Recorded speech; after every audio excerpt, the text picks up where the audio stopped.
Kasih sama plus marketing intelijen ini tambahin DW apa ya? Oke. Jadi bagaimana sekarang itu diperlukan identifikasi kebutuhan customer. Ini kebutuhan customer ini banyak sekali ya keinginannya ya. Oke, nextnya Mas. Jadi kebutuhan customer itu, kebutuhan konsumen itu merupakan sebuah motif yang mendorong mereka membeli produk atau jasa. Terus pada akhirnya motif tersebutlah yang menjadi pendorong keputusan pembelian seorang konsumen. Nextnya. Oke, kira-kira, nah ini kira-kira sambil ngobrol aja, kira-kira dari 8 customer needs ini, kira-kira yang prioritas nomor 1 tuh apa ya? Ada yang bisa ngasih pendapat? Apakah fungsinya, apakah harganya, apakah keandalan atau kualitasnya, atau informasinya, apa? Harganya murah, Pak. Harganya murah. Terus apa lagi? Kualitas, Pak. Kualitas, apa lagi? Bisa memenuhi kebutuhan, Pak. Memenuhi kebutuhan apa? Kalau saya customer needs-nya adalah informasi. Sekarang saya tanya, kenapa kok tadi yang jawab harga, kenapa kok harga? Kalau saya informasi, Mas. Yang tadi jawab harga kenapa tuh? Coba ayo kasih jawaban, kasih alasan. Tadi siapa yang harga? Ayo. Ayo, harga. Yang kualitas, yang jawab harga siapa tadi? Saya, Pak. Ayo, kenapa? Karena kalau harganya terjangkau kan bisa beli banyak, Pak. Akan dibeli banyak. Wah, borong ini ya. Terus apalagi yang tadi kualitasnya? Siapa tadi yang jawab? Mbak Rita. Ayo Mbak Rita, coba on cam Mbak. Sambil saya tuh sebenarnya ya pengennya offline ya, tapi ini karena online ya wis online sih lah. Ya nanti kapan-kapan saya ke Solo ya. Saya dari Semarang ini. Oke, kenapa Mbak Rita? Kalau kualitasnya bagus, ntar langganan terus beli di tempat itu, Pak. Ada lagi selain itu? Kalau saya itu kok lebih ke informasi ya. Kenapa kok informasi? Karena saya sering lihat TikTok. Yang tadinya itu kita nggak ingin beli, jadinya itu beli gara-gara TikTok. Betul apa enggak? Pak. Dari status WhatsApp, dari video-video, dari TikTok. Bener apa enggak? Ayo. Betul, Pak. Betul, Pak. Ya kan? Tergantung cara pemasarannya juga, Pak. Biasanya kalau dia pemasarannya lebih menarik, otomatis customer juga bakal tertarik gitu, Pak. Nah, kemarin kita sudah belajar tentang perilaku anak muda ya, milenial ya, betul ya? Masih ingat nggak? Ya toh, kemarin belajar toh tentang bagaimana tentang 9 perilaku milenial, betul apa enggak? Yang kecanduan internet, yang bisa apa saja, mudah ke lain hati dan sebagainya. Nah, sekarang itu racunnya yang meracuni teman-teman semua, yang meracuni customer semuanya itu adalah informasi, teknologi informasi. Betul apa enggak? Dari teknologi informasi itu bisa terlihat bagaimana produknya. Kita nggak ngomong harganya ya. Kita tahu cuman produknya saja. Tempatnya di mana. Terus kemudian di foto, di video sedemikian menarik. Kalau makan itu sambil ngiler-ngiler, betul apa enggak?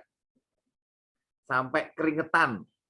Raut wajahnya itu dibuat sedemikian rupa supaya menarik, ya. Artis-artisnya juga ya seperti itulah. Artinya akhirnya ada motif keinginan untuk mencoba. Betul apa enggak? Ayo. Benar apa enggak? Iya, Pak. Jadi orang Pak, itu benar. sekarang customer needs-nya itu sedikit bergeser. Ya. Betul, kalau kita tuh ngomong fungsinya, yang penting fungsinya. Misalnya ini deterjen. Ya. Deterjen itu mereknya apa aja, Pak? Mbak? Ada Rinso, ada Attack, apalagi? Daya, Iya. apalagi dan sebagainya. Pokoknya yang penting ono busane, betul apa enggak? Perkara itu bersih atau enggak, wis yakin bersih. Pokoknya asal ada busanya, diucek-ucek, kotoran hilang, betul apa enggak? Betul. Ya, seperti itu fungsinya aja. Tetapi kalau kita melihat harga, ya, harga cari yang termurah. Kalau istri saya itu ke supermarket, itu cari yang 2 bonus 1. Betul apa enggak? Kalian juga seperti itu enggak? Biasanya mama gitu, Pak. Iya, mak-mak ya sama nanti ibu-ibu mbak-mbak di sini juga jadi mak-mak loh.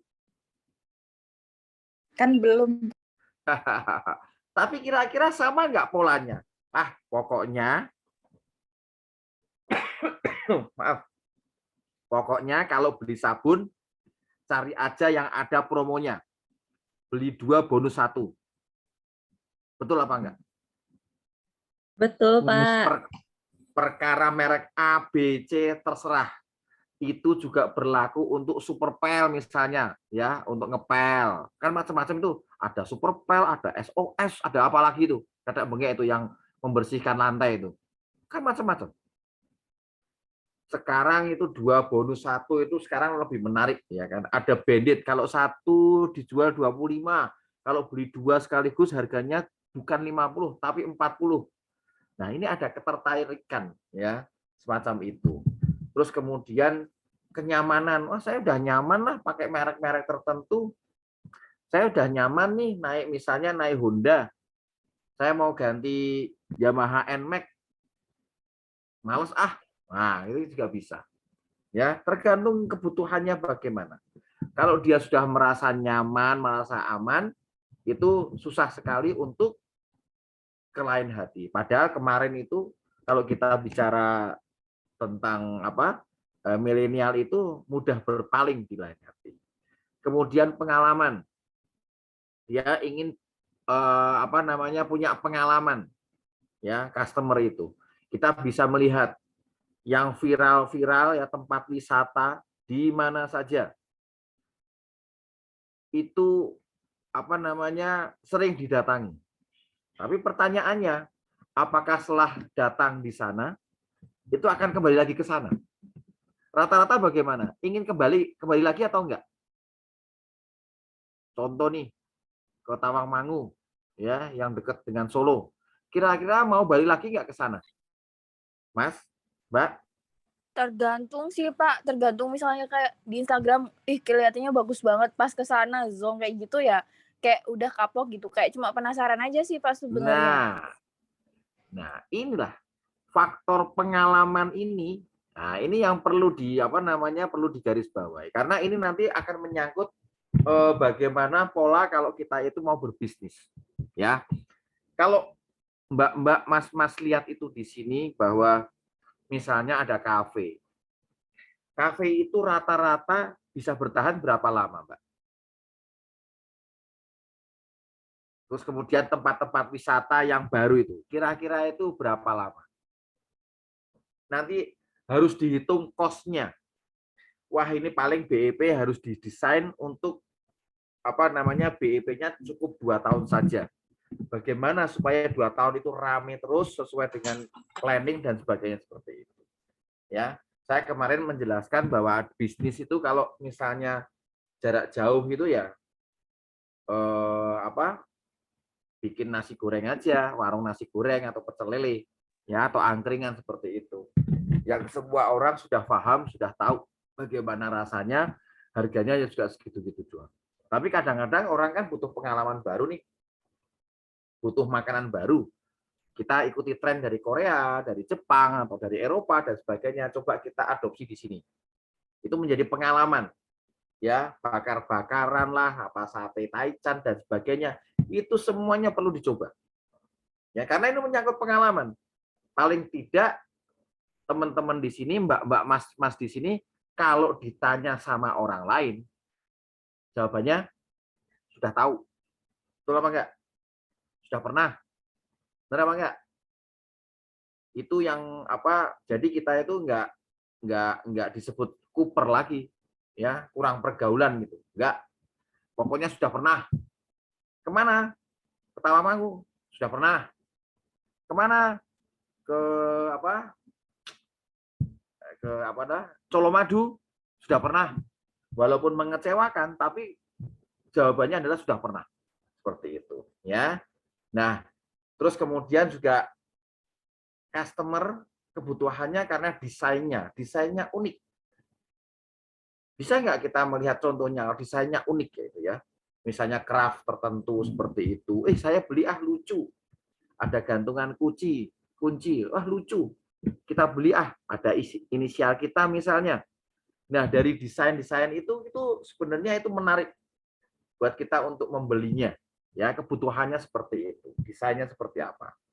Terus juga karena kualitasnya. Ya, ini kualitasnya misalnya kalau teman-teman di sini mau beli mobil, saya mau mengutamakan keandalannya, kualitasnya. Ya, kita lihat. Misalnya ada mobil BMW, ada mobil Mercedes dan sebagainya, itu yang teman-teman dibidik seperti itu. Atau kemudian ada transparansi. Saya ingin transparan lah. Jadi kebutuhan saya itu saya ingin produk-produk tersebut yang kita inginkan itu selalu memberikan feedback dengan kita. Ya, dari sisi harga terbuka, terus kemudian dari juga rasanya juga di situ juga menarik, ya kan, kemasannya juga oke. Nah, itu seperti itu. Ya. Nah, ini juga terus kemudian yang terakhir adalah informasi. Customer itu ternyata yang diinginkan itu adalah informasinya, informatif. Dari sisi semuanya, dari sisi ingredientnya, terus kemudian kita melihat informasi dari dunia maya, ini sangat menarik. Nah, perubahan pola customer seperti ini yang mengakibatkan dunia usaha itu kadang-kadang juga berpikir bahwa kalau kita mau berusaha, berbisnis, ini sekali lagi harus dicek BEP-nya ada berapa lama BEP-nya.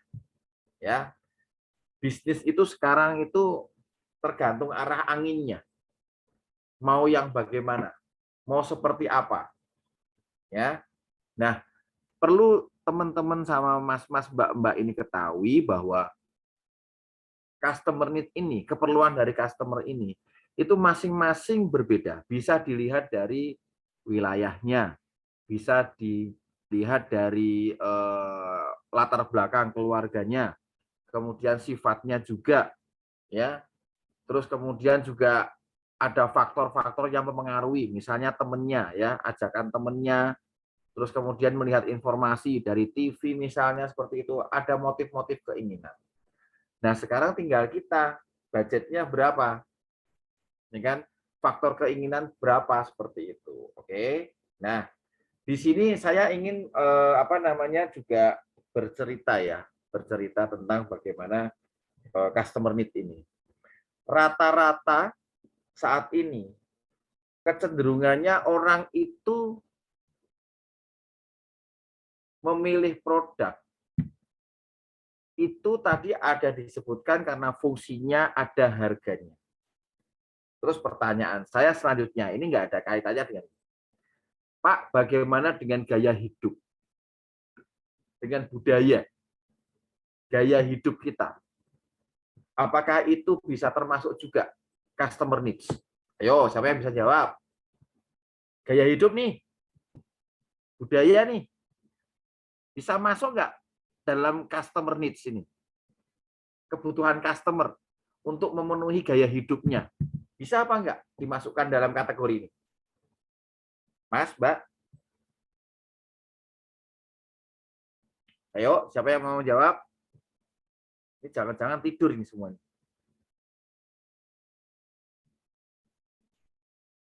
Halo? Jawab, Pak. Gimana? Gaya hidup nih. Mau gaya Menurut hidup saya yang gaya bagaimana? Yang seperti mahasiswa-mahasiswa saat ini seperti ini saya Kamu nggak. dapat mobil tuh ya. Mm-mm. Buktinya ada apa? Ada expander, Mm-mm. ada CV, Mm-mm. ada HRV, Mm-mm. Terus. ada CRV. Mm-mm. Oh, gunanya apa? Halo? Ada CRV, ada expander itu apa gitu? Siapa tadi yang bicara? Ayo. Mbak Mbak Humaira. Humaira. Mbak Humaira, apa itu expander sama CRV? Gaya hidupnya. Mau milih yang mana, Mbak? Enggak, Pak. Ini tadi saya lagi berdiskusi. Menurut saya sih itu termasuk ya, Pak. Gaya hidup itu termasuk customer need gitu. Terus bagaimana? Kalau dengan realita, ada pertanyaan saya, Mbak Humaira, pertanyaan saya, Mbak Humaira itu saat ini karyawan atau mahasiswa? Masih mahasiswa. Saya karyawan, Pak, Karyawan di mana? di PT Pan Brothers, Boyolali, Boyolali, Pan Brothers. Bagian apa? merchandiser. Merchandiser. Oke, dulu dari SMA atau SMK? Saya dari SMA, Pak. SMA. Oke, saya ingin mencoba nganu ya. Kita bicara realita ya, Pak ya. Iya, Pak. Pertanyaannya agak khusus nih, tapi sebenarnya saya juga sudah tahu. SMA Pan Brothers sudah berapa lama kerja di sana? Baru 1 tahun sih, Pak. 1 tahun. Oke, SMA-nya di Boyolali juga? Bukan di Sukoharjo, Pak. Sukoharjo. Wah, berarti kalau ke Boyolali kayak apa? Naik motor atau ngekos? Ini saya di Boyolali ikut sama bapak saya sih. Kalau di Sukoharjo kemarin kan saya ikut dari simbah saya. Oke. Jadi saya Sekarang berarti pertanyaan saya selanjutnya, gajinya berapa? UMR? iya, Pak, UMR. Ada lemburan? Hmm, ada Jarang. sih. Ada, tapi itu atas apa ya? Harus pakai surat izin lembur dulu baru dapat lemburan, Pak. Pasti. Artinya kalau mau lembur ya pasti ada surat izin lemburan. Pertanyaan saya Iya. sebenarnya sepele. Ya. Sekarang ya, Ya. jujur saja ini yang mahasiswa terutama. Ada yang mahasiswa di sini? Halo? Yang bukan karyawan, ada nggak? Ada, Pak. Siapa? Mas Daniel? Enggak. Ya? Mana? Siapa? Mas Daniel mahasiswa, bukan belum karyawan ya? Belum kerja? Dulu pernah itu, Pak, apa part-time, Pak? Oh, partai. Yang ada nggak yang mahasiswa murni di sini? Belum kerja? Siapa? Halo? Apa di sini semuanya udah kerja semua, Mas? Ya, ada yang hanya sudah disambi kerja, Pak, walaupun mahasiswa murni, tapi ada yang udah sambil-sambil gitu, Pak. Oke. Sekarang kalau mahasiswa murni ya. Sekarang mahasiswa nih, saya nanya nih sama Mas siapa? Mbak Rita, coba Mbak Rita. Iya, Pak. Mbak Rita itu sudah jadi karyawan. Iya, Pak. Karyawan. Gimana? Di PT Sritek, Sukoharjo. Sukoharjo. Oke, pertanyaan saya simpel. Kalau dari dunia mahasiswa, ini saya sebenarnya tanya kalau Anda ini sebagai mahasiswa ya, ekspektasi Anda ketika lulus kuliah itu gajinya berapa?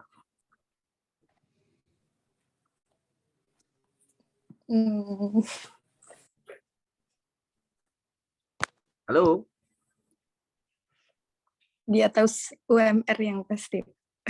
Wah, ada Mas Anas Toat itu ngomongnya 10 juta. Buset. Mana Mas Anas? Mas Anas 5 juta awal. Wih, dia. Oke.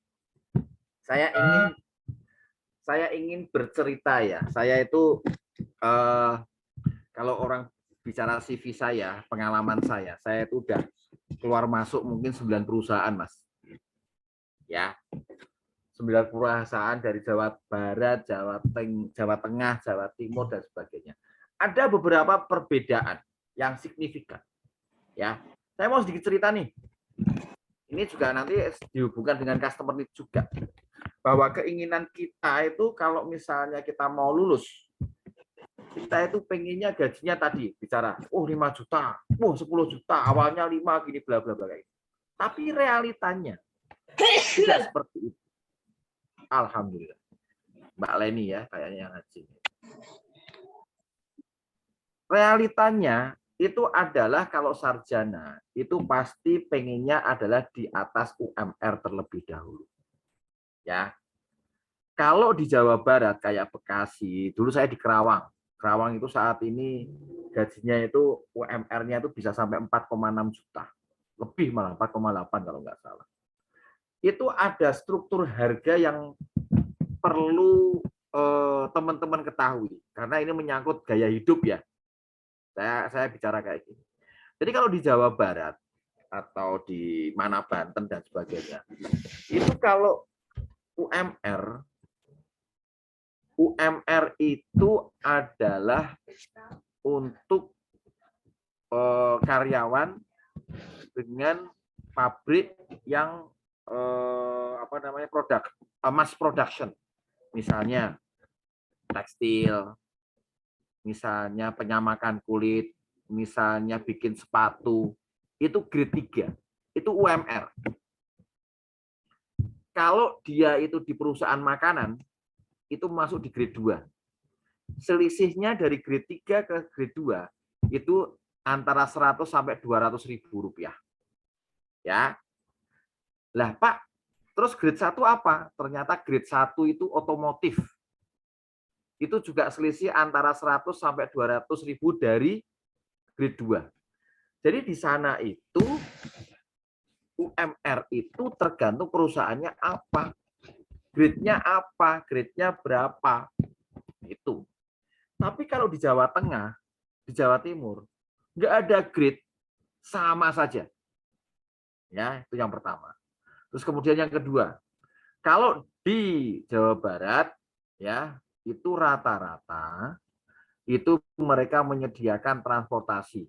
Atau kalau tidak ada transportasi, itu biasanya ada biaya transport. Ya. Terus kemudian ada juga disediakan makan. Ya, kalau shift 1 ya makan siang, kalau shift 2 ya makan malam, kalau shift 3 itu ya malam dini hari, makan dini hari ditambah dengan kayak susu ya, kayak roti ekstra lah seperti itu karena berat kerja di malam hari. Tapi kalau di Jawa Tengah, Mas, Mbak, itu all in. Rata-rata all in. All in-nya bagaimana?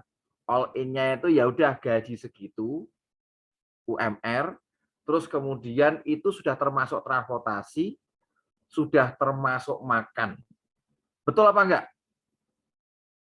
Betul, Pak. Nah, saya pernah ya dulu di Semarang, saya kerja di Semarang. Saya wawancara. Saya ketawa aja, lulusan itu mintanya 3,5 juta, padahal UMR-nya itu 2,3 atau bagaimana. Kalau itu saya wawancara di Jawa Barat atau Jakarta, saya masih oke-oke saja ya. Tapi kalau di Jawa Tengah itu nggak bisa. Pertama itu bahkan ada perusahaan yang ya gajinya nggak utuh, udah gajinya UMR saja, 3 bulan pertama atau 6 bulan pertama dapatnya 80%. Betul apa enggak? Betul. Nah, ya, bener apa ora? Nah, itulah yang terjadi. Budaya. Kembali lagi ke gaya hidup. Kembali lagi ke realita. Waduh, saya ini UMR. Makanya harus bagaimana. Makanya mie, telur, mie, telur, mie, telur. Betul apa enggak? Sesekali awal bulan makan daging. Minggu kedua udah habis gajinya. Betul apa enggak? Nah, ini yang harus disadari juga. Kalian semua di sini ada di Solo Raya. Solo Raya saya tahu lah UMR-nya berapa kayak itu. Tetapi kalau dikatakan saat ini gaya hidup ya, dengan adanya informasi tadi yang dikatakan dari TikTok lah, dari televisi lah, dari macam-macam video kayak gitu, itu keinginan kita untuk membeli, untuk mencoba pengalaman-pengalaman seperti itu harus dipikirkan ulang. Karena apa? Dengan pendapatan kita yang seperti itu, bagaimana kita itu piye corone ben kuwi cukup, betul apa enggak? Makanya kalau saya dulu lulusan Jogja ya. Kalau saya itu pengennya karir di Jakarta. Karena nanti kalau pulang ke Jawa saya bisa negosiasi, saya dari Jakarta, ya harga saya harga Jakarta, nah, seperti itu. Kerja di Jawa Tengah, tapi gajinya gaji Jakarta. Nah, tapi itu batu loncatan ya. Jadi kan kalau di sini harapannya Mbak Rita, Mbak Leni, Mbak Humaira, atau siapapun di sini, kalau misalnya sudah lulus dari S1 ini, itu kira-kira gajinya naik atau enggak? Atau malah mau keluar dari pekerjaan sekarang, cari pekerjaan yang lain? Mbak, Mas? Keluar cari kerjaan lain, Pak. Dari kerjaan yang lain, Pak. Kenapa? Ajuin ijazah, Pak. Ora betah. Tunjangan. Cari pengalaman baru, Pak. Waduh. Mbak. Mau pindah kota, Pak. Wong desa ya, mau ke kota ya. Oke, boleh seperti itu saja. Tetapi ingat, saat ini situasinya itu sedang tidak baik-baik saja. Saya tanya yang Pan Brother, siapa nih Pan Brother? Tadi siapa? Mbak siapa? Humaira, Pak. Mbak Humaira, karyawannya ada berapa puluh ribu Pan Brother?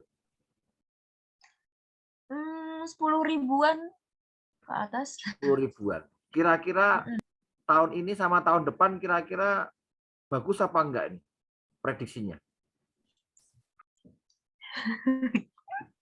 Gimana ya? Kalau dari situasi sekarang sih kayaknya masih rada mencekam sih, Pak. Tapi saya berharap mencekam opo, rasa enggak usah itu bola. Enggak usah di apa? Gimana ya? Ya, Aduh, saya cuma bisa berharap ya besok bisa lebih baik sih. Ini cuma yang apa ya, karena manpower-nya aja sih saya kurang yakin aja sama manpower-nya, karena banyak juga yang dari departemen merchandiser itu sendiri banyak yang resign kayak gitu loh, Pak. Yang udah berpengalaman kayak gitu, Pak. Oke. Saya tanya Pan Brother nih. Produknya itu apa sih? Coba jelasin dong. Pan Brother itu mereka menjual jasa, Pak. Jadi ya mereka emang menjual produknya sendiri gitu ya, berupa garment gitu, Pak. Tukang Cuma jahit. mereka lebih mengutamakan jasa. Jadi kayak menawarkan apa ya? Ya, tukang jahit. Bayar luar negeri seperti itu. Oke.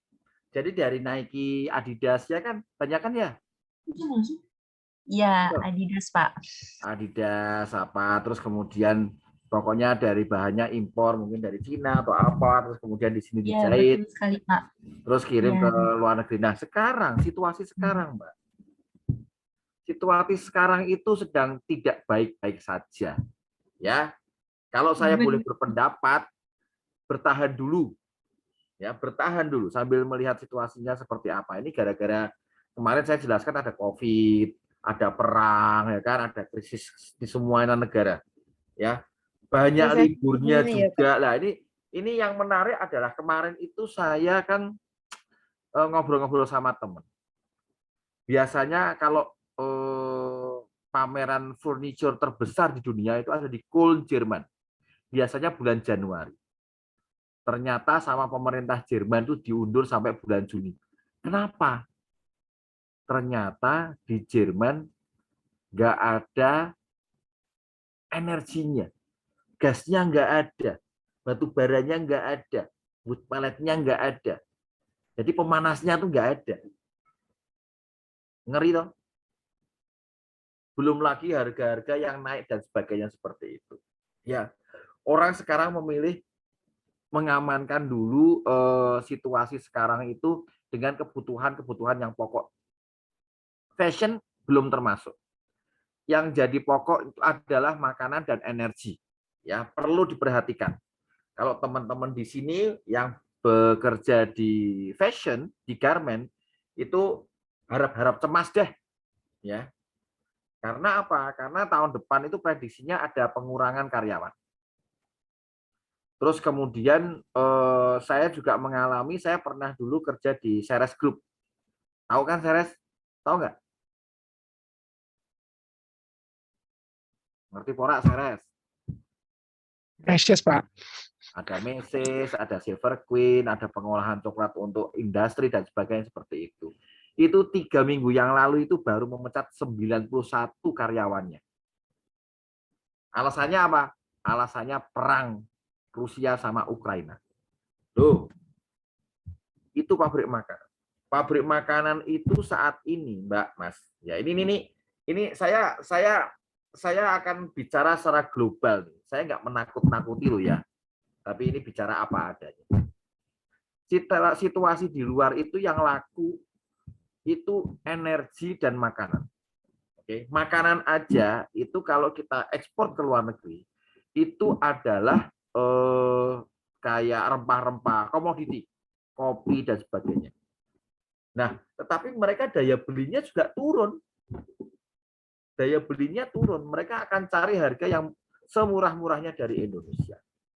Sedangkan di Indonesia sendiri situasinya juga mungkin orang akan melihat, wah situasi Indonesia itu masih oke lah, tidak resesi lah. Betul. Karena apa?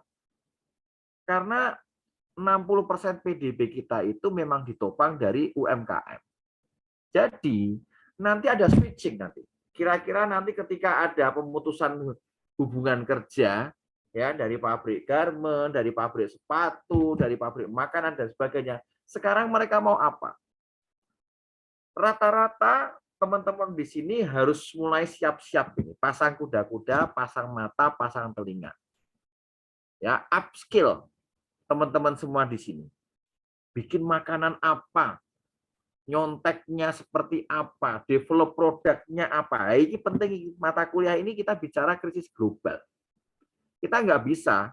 Saya kemarin kan bicara kan, saat ini rata-rata orang itu punya pekerjaan lebih dari satu. Betul apa enggak? Betul, Pak. Betul ya? Betul, Pak. Betul ya. Apalagi jenengan itu cewek-cewek. Mesti pinter masak. Ya pinter masak, tapi mbuh rasane pinter apa ora ngerti aku. Ning goreng-goreng tok ngono tak kira ya pinter ya, serang-serang. Tapi rasanya bagaimana? Nah, dari situ nantinya itu akan muncul usahawan-usahawan baru. Ini mirip kondisinya dengan COVID kemarin. Ketika ekonomi berhenti atau ada perlambatan, itu semuanya itu berkreasi. Membuat makanan lah, membuat apa yang ada di lingkungannya itu menjadi suatu produk, kemudian itu bisa dijual. Dan itu menghidupi, saling menghidupi. Hati-hati. Ya. Nah, ini faktor-faktor seperti ini harus mulai ditanamkan sama teman-teman di sini. Situasinya itu seperti itu. Kalau kita bicara, saya tanya kebetulan kemarin saya ikut pameran Trade Expo ya, pameran ekspor. Wah, banyak sekali perusahaan besar nggak ikut, Mbak. Bayangkan. Tahu 3 pilar nggak? Halo? 3 pilar Solo? Enggak. Produknya taruh, Pak.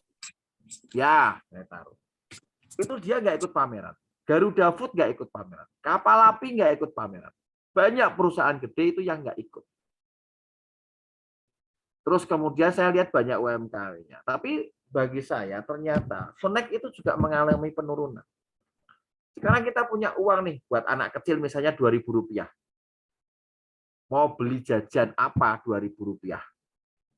Mau yang snack kemasan kayak misalnya Tic Tac atau wafer atau apa, atau makanan yang makanan basah kayak apa cilok, kayak telur apa namanya? Telur apa, Mas?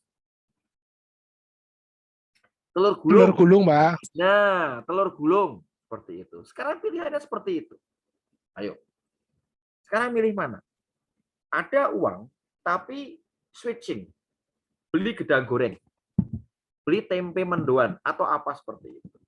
Terus kemudian kalau kita itu berwisata ke Tawangmangu misalnya. Yang teman-teman beli apa rata-rata? Gorengan toh? Benar nggak? Atau Indomie.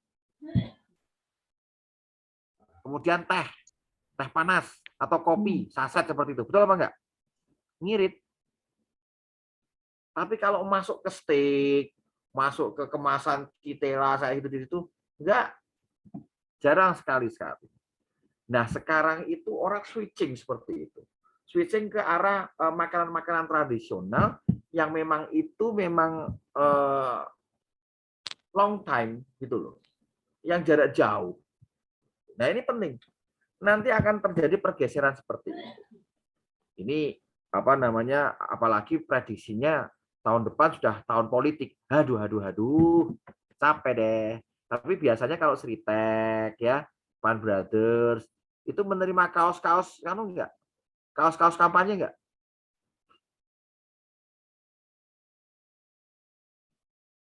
Seragam militer, Pak. Sritek sih, Pak.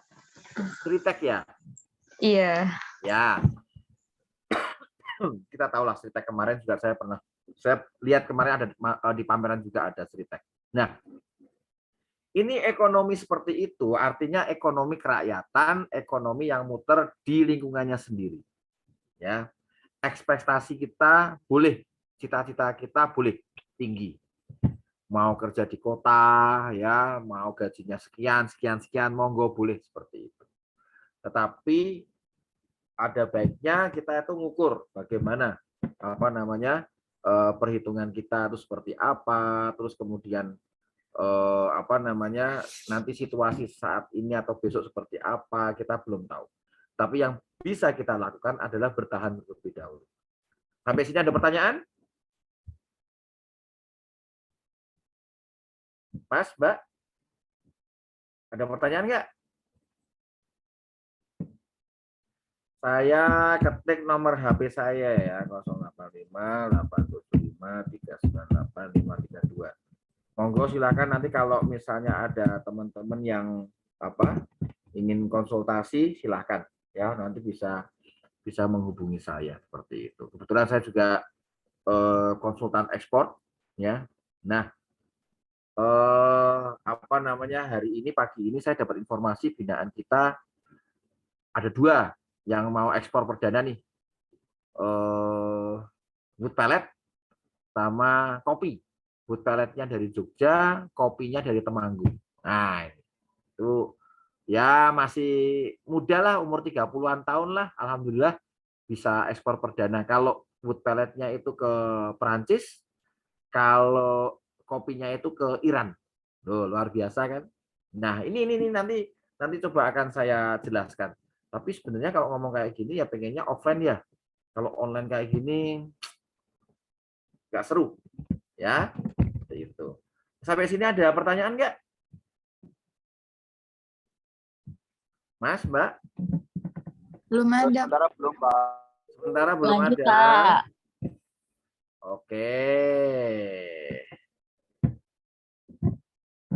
Oke, kalau kayak gitu coba kita break dulu 5 menit ya, sebentar ya. Bentar ya, 5 menit ya. Nggak nyampe lah 3 menit lah. Bentar.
Oke, maaf ya. Maaf.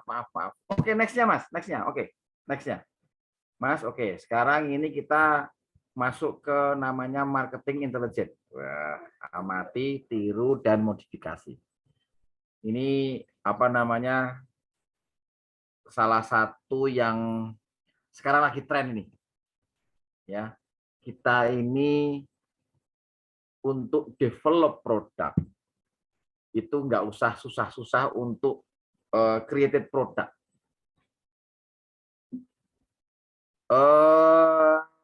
Tahu martabak markobar, Mas? Tahu, Pak. Apa tuh martabak markobar itu? Coba Mbak Humaira atau teman yang lain bisa itu enggak? Martabak dengan beraneka rasa. Satu terus- martabak beraneka terus? topping di atasnya. Bedanya sama yang lain bagaimana? Kayaknya sama aja, Pak. Sama aja. Oh, Harganya gimana? marketingnya sih. Ya sama harganya. 25 kan 20.000, 25.000. Lebih mahal atau lebih murah atau sama?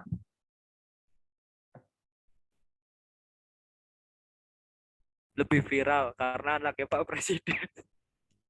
Oh, karena anak Pak Presiden ya. Kalau Oke. saya sih karena menarik menarik di penampilannya, Pak, karena kan toppingnya itu di atasnya gitu loh, beda sama martabak yang seperti biasanya yang setelah jadi terus dikasih topping terus harus ditutup lagi gitu, jadi 2 gitu baru dipotong-potong. Kayak gitu sih kalau saya, Pak. Oke. Saya ingin sedikit bicara tentang martabak markobar itu. Ya. Martabak markobar itu sebenarnya martabak biasa aja. Adonannya tipis tuh. Kayak Pizza Hut, betul nggak?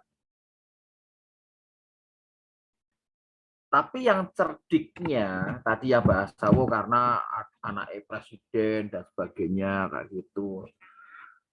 Sebenarnya dia itu bagusnya itu pada saat memberikan toppingnya. Toppingnya diberikan berbagai macam variasi. Pertanyaan saya, apakah toppingnya itu membuat atau beli? Mbak, Mas? Beli biasanya, Pak. Beli toh. Keju, ambil misalnya Beli, Pak, Kraft beli. atau Procis, diparut. Seres ambil meses ambil seres. Terus kemudian ada Oreo, diremuk-remuk Oreo ya kan, seperti itu kan. Nah, ini adalah salah satu kreativitas hanya assembling. Jadi hanya mengumpulkan beberapa beberapa raw material, kemudian dengan kreativitas kita itu digabungkan. Udah jadi. Kalau dulu jujur aja ya, martabak markobar itu kalau saya beli itu harganya 75.000. Padahal kalau martabak Bandung biasa, kulitnya lebih tebel, harganya paling pada saat itu 30 atau 40 ribuan deh. Hampir 2 kali lipat.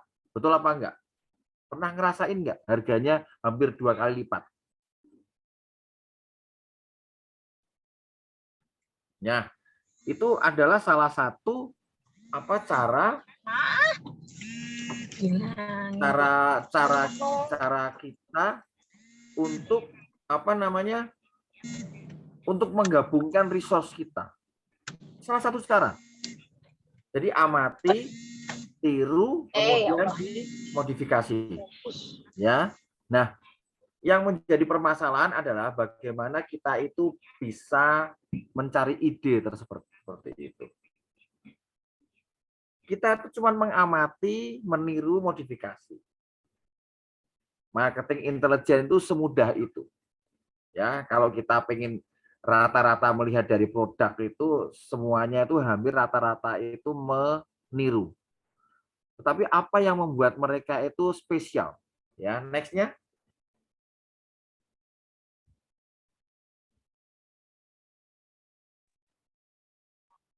Nah, ini adalah kita ngomong ATM plus. Jadi ada sentuhan ide kreativitas dari teman-teman semua seperti itu.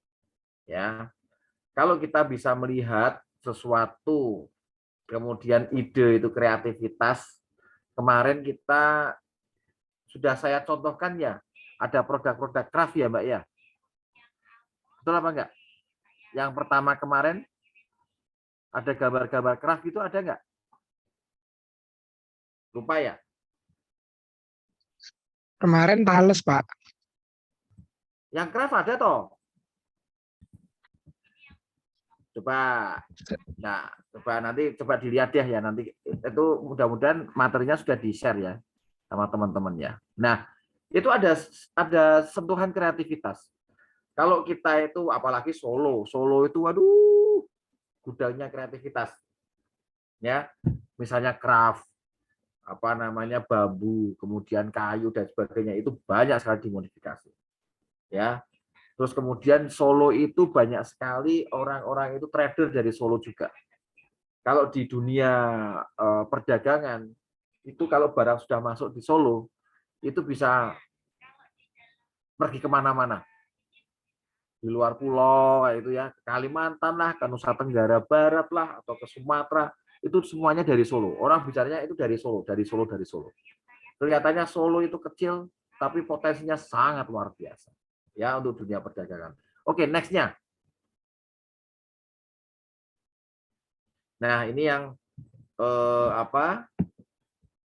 yang perlu dikepoin untuk apa? Untuk marketing intelijen itu bagaimana karakteristik produk kita dan kualitas produk kita itu seperti apa?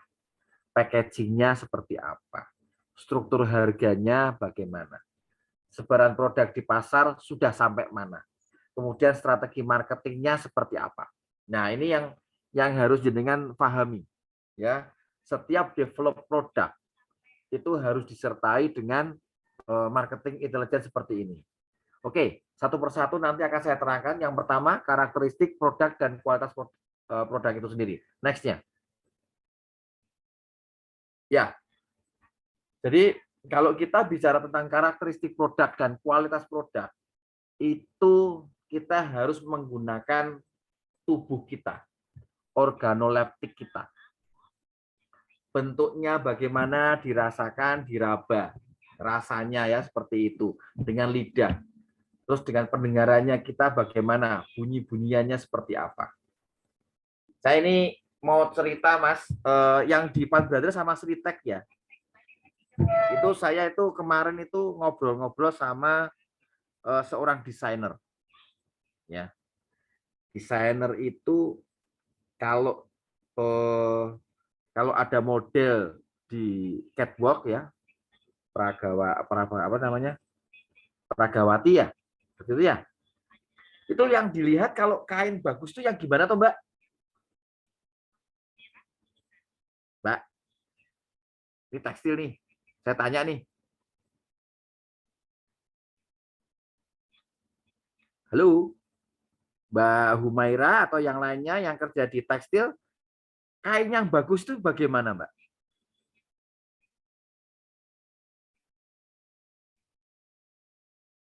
Wah, nggak tahu nih kayaknya sekarang.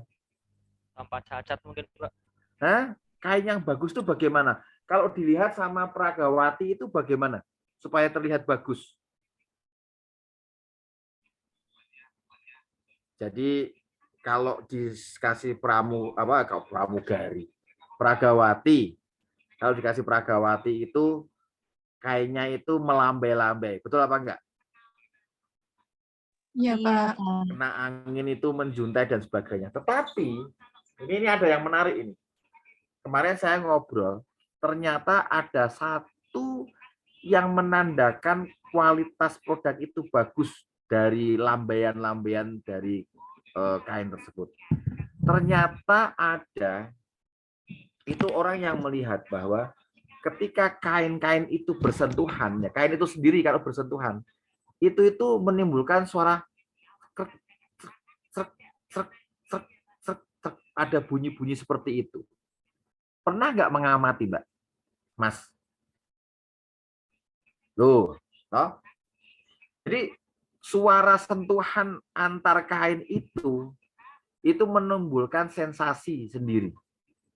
menimbulkan menunjukkan kualitas dari produk itu sendiri loh. Suara dari kain.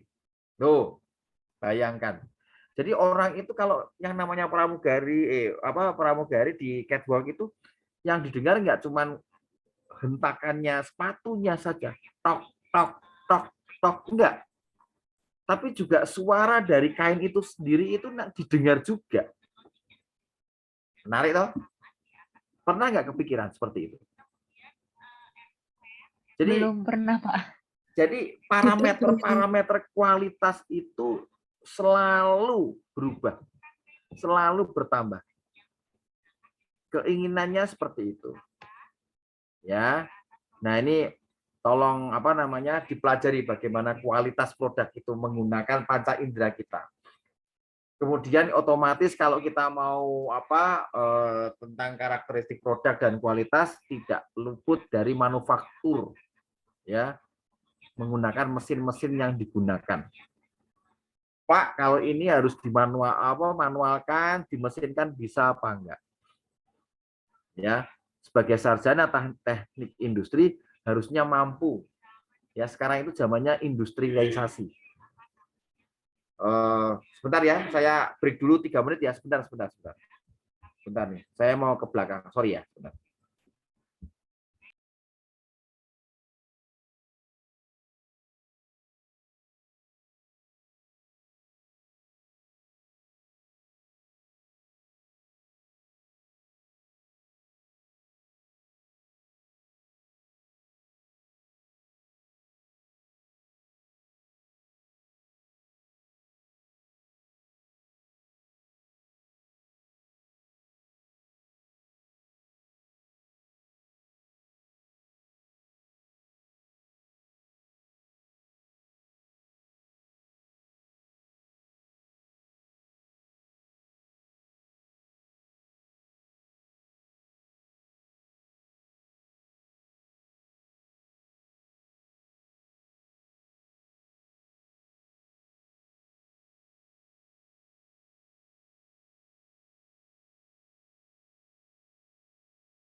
Oke, lagi.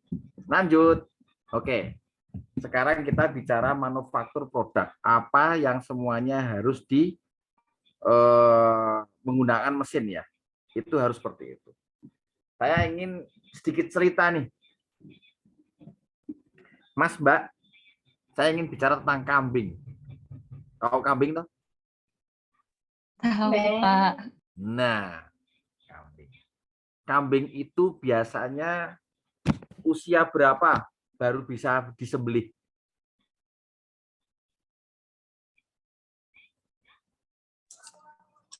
1 sampai 2 tahun mungkin. 1 sampai 2 tahun ya. Seperti itu. Oke. Berat badannya berapa? Berat badannya?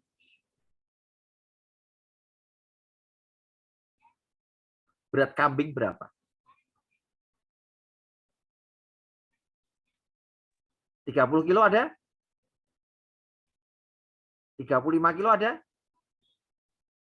Terus kambing yang enak itu yang gimana toh dagingnya, Mbak? Oh, nang Solo kan enak toh, nang Tengkleng, Mbak Dia. Siapa lagi? Sate apa sini? Sate apa sini?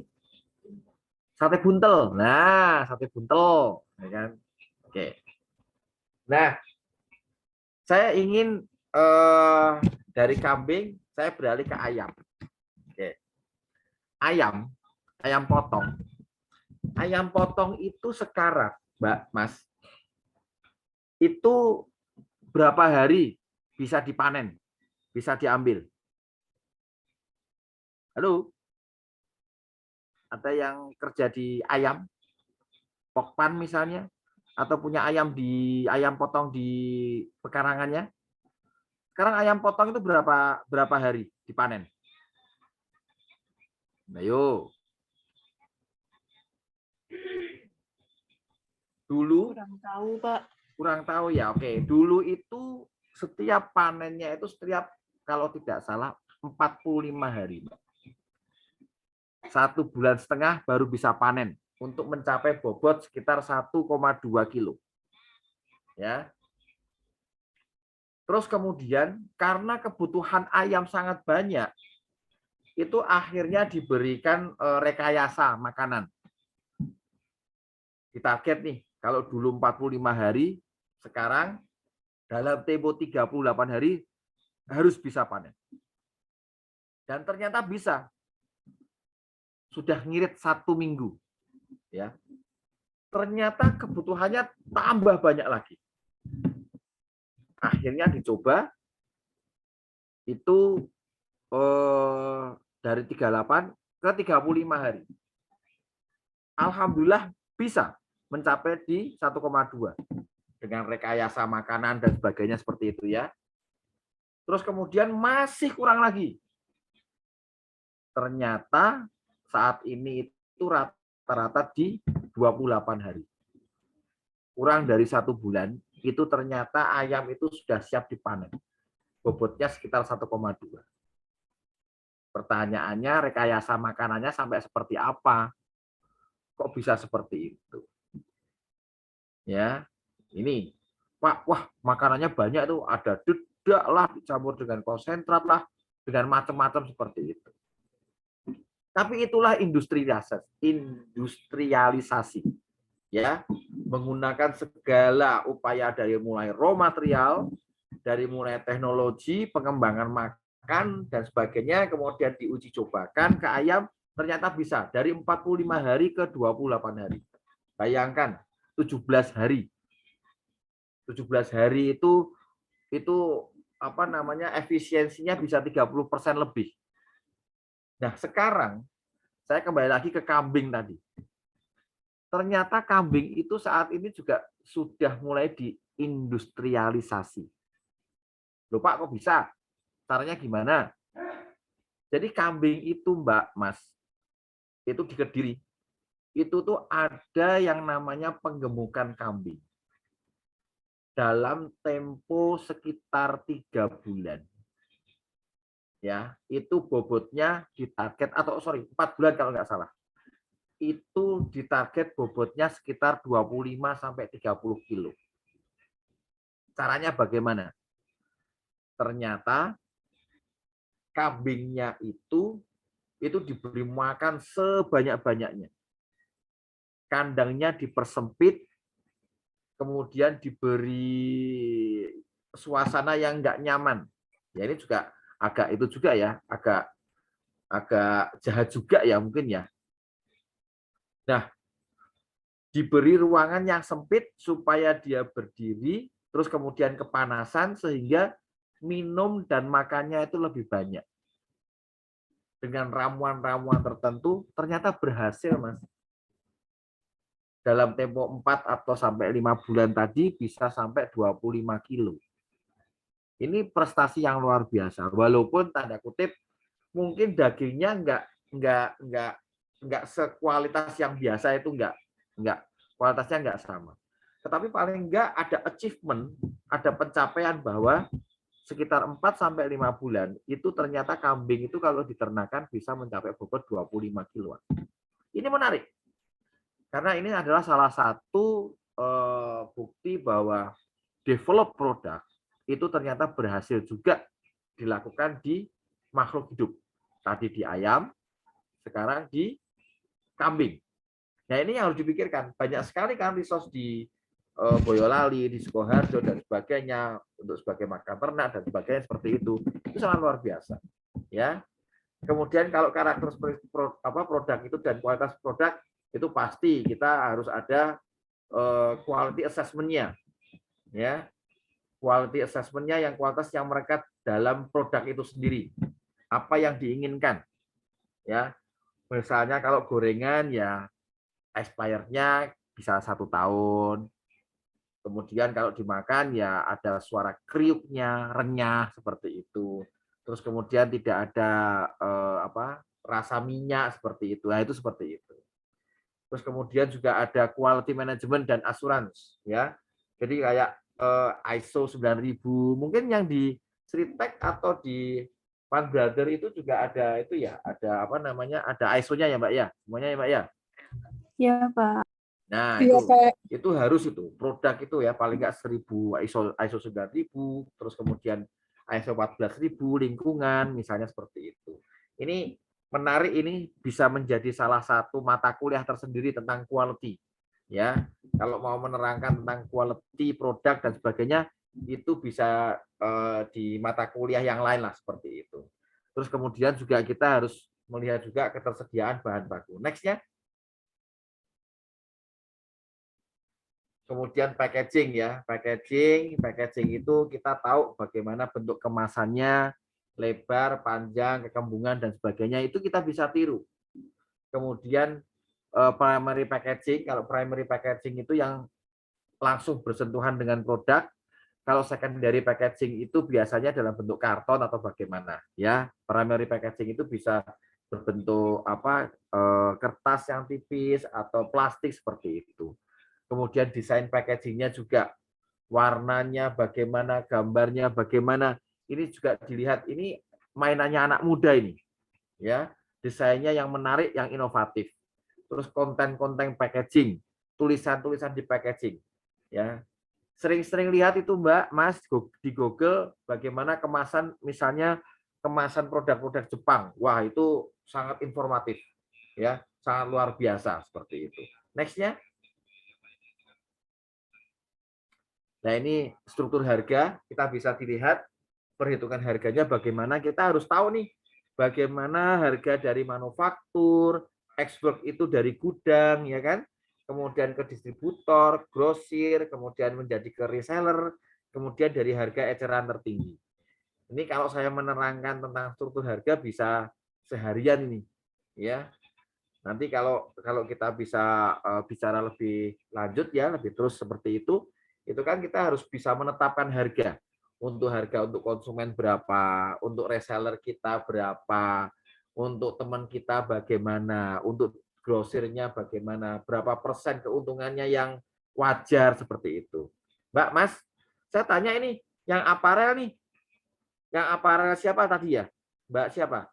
Yang merchandise. Halo?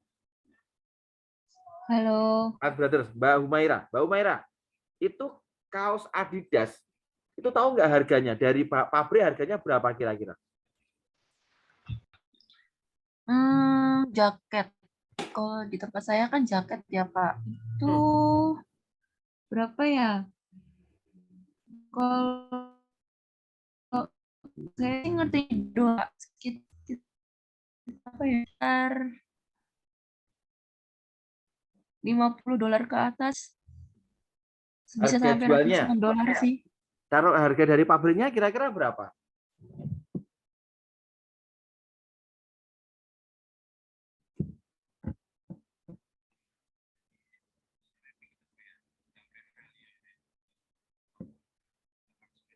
Oke, saya akan saya kebetulan dulu juga pernah kerja di seperti itu, Mbak, tapi di supplier Nike, Adidas dan sebagainya di sepatu ya.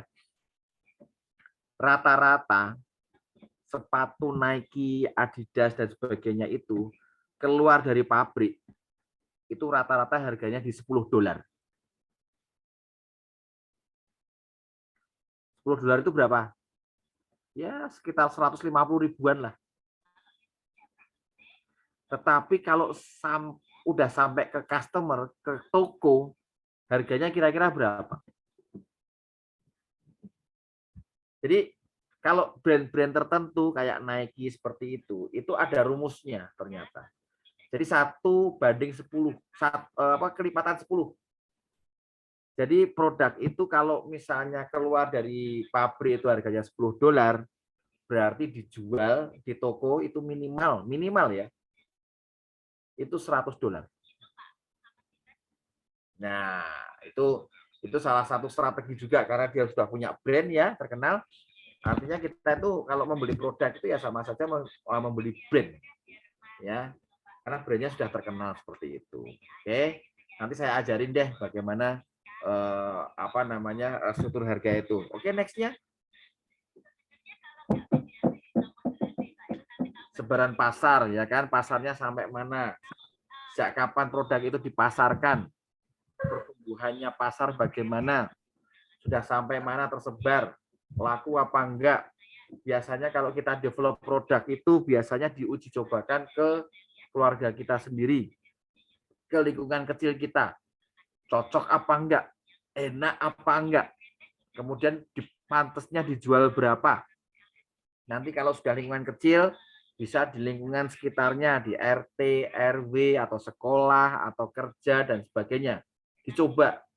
Bayangkan tadi saya Pan Brother itu sekitar 10.000 karyawan, itu pasar itu. Ya, kalau berangkat kerja bawa gorengan, kira-kira gorengannya laku nggak, Mbak? Laku, Pak. Apa sih yang nggak laku di pabrik, betul nggak? Betul sekali, Pak. Nah, ini peluang juga. Jadi jenengan mau bikin apa, monggo silahkan, bawa itu, masak pagi-pagi subuh supaya masih panas, ditawarkan sampai di kantor. Saya bikin pisang goreng ini harganya sekian gini. Pasti membeli. Itu adalah konsep saling menghidupi antar rakyat ya, antar rakyat kecil, antar UMKM seperti itu. Ya, pasti laku. Nah, ini juga harus jeli nih kita. Mau jualan apa ini? Asal nggak ketahuan satpam ya, Mbak ya? Iya, Pak. Asal nggak ketahuan satpam aja. Ya, pokoknya seperti itu. Apa saja dijual. Ya, itu insya Allah laku kalau di pabrik seperti itu. Ya, nextnya dari sebaran produk, ini strategi marketingnya, kita mau online atau offline, ya. Kemudian pakai reseller atau distribution ship, menggunakan konten marketing, TikTok, web atau bagaimana cara membuat brand, ya. Itu juga termasuk salah satu di marketing intelijen kita. Mengikuti pameran-pameran atau promosi dan sebagainya itu juga salah satu cara pengenalan produk kita supaya lebih terkenal, ya. Nah, ini strategi marketingnya awalnya bagaimana? Sekarang itu kan lewat WA, lewat status, itu bisa dikaryakan. Nggak mau capek, pakai online saja. Nggak apa-apa. Sekitar kita. Pertanyaan saya, Mbak, Mas, di HP-nya jenengan semua itu ada berapa grup, Mas? Totalnya. Lebih dari 30 nggak? Lebih, Pak. Nah, lebih 30 itu pasti pasar yang bagus. Nah, itu coba kita harus ya orang ngomong kita tuh serai gedek lah. Kayak nggak punya malu atau bagaimana, pokoknya jualan melulu pakai HP. Nah, ini adalah salah satu kesempatan juga. Ya, semakin banyak dikenal, semakin baik lah, semakin bagus ya. Gali talenta kita. Mbak, Mas, yang saya hormati, kalau fitrah kita itu manusia, itu kalau saya boleh menyebutkan tuh ada dua. Kita diciptakan itu bisa mengajar, ya, memberikan pengajaran entah kepada saudaranya, kepada putra-putrinya, kepada temannya, minimal menasehati. Yang kedua, manusia itu dikodratkan untuk menjadi pedagang.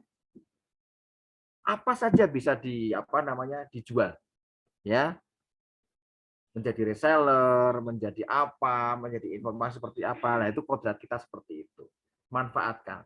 Mungkin kita saat ini belum tergerak untuk menjadi pengajar atau menjadi pedagang seperti itu ya, berdagang. Mungkin belum tergerak. Mungkin setelah ini coba dipikirkan. Ternyata ya kalau kita itu bisa berdagang, ternyata ya kata Rasulullah dulu itu ya sabdanya bisa membukakan 10 pintu rezeki orang lain berdagang seperti itu. Kita bisa seperti itu. Kita nggak usah harus membuat gitu enggak, tapi kita dengan keluasan kita, dengan attitude kita yang bagus, itu juga kita bisa menjual diri tanda kutip ya. Artinya produk-produk yang kita bawa itu pasti laku. Nah, seperti itu. Coba pikirkan. Ya, kodrat kita ada dua, bisa mengajar sama bisa berdagang. Oke, next-nya apa lagi? Halo? Udah selesai. Terima kasih. Ada pertanyaan sampai di sini, Mbak, Mas?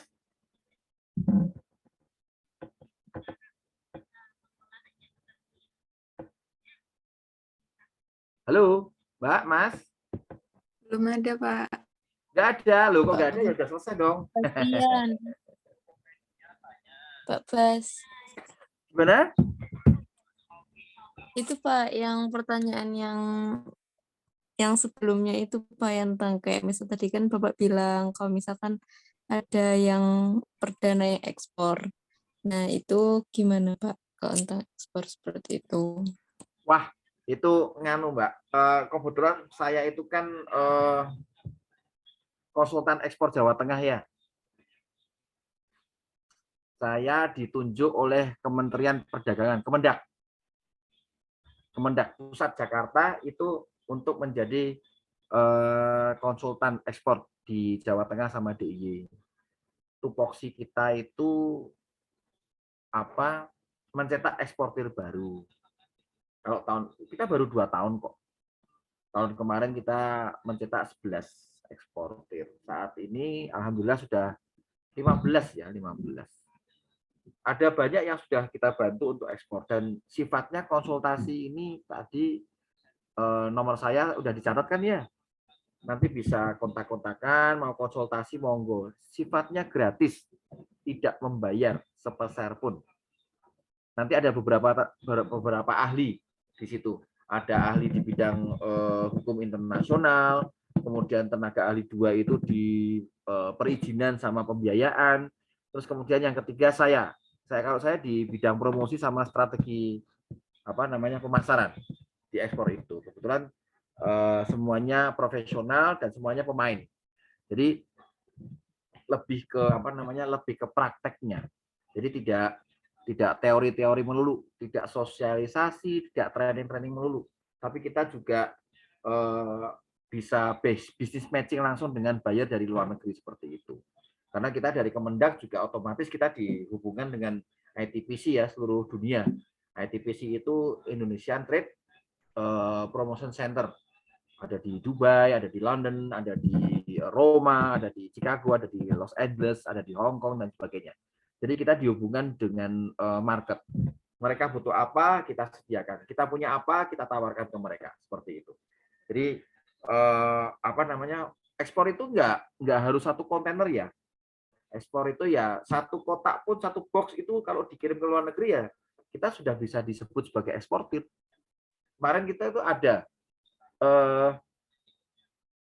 jilbab, ada kita tawarkan jilbab itu ternyata tembus, alhamdulillah, ke Malaysia laku, ke Taiwan laku, seperti itu. Atau wedang sing ora jelas ki apa wedang ya, yang macam-macam dari daun-daunan itu loh.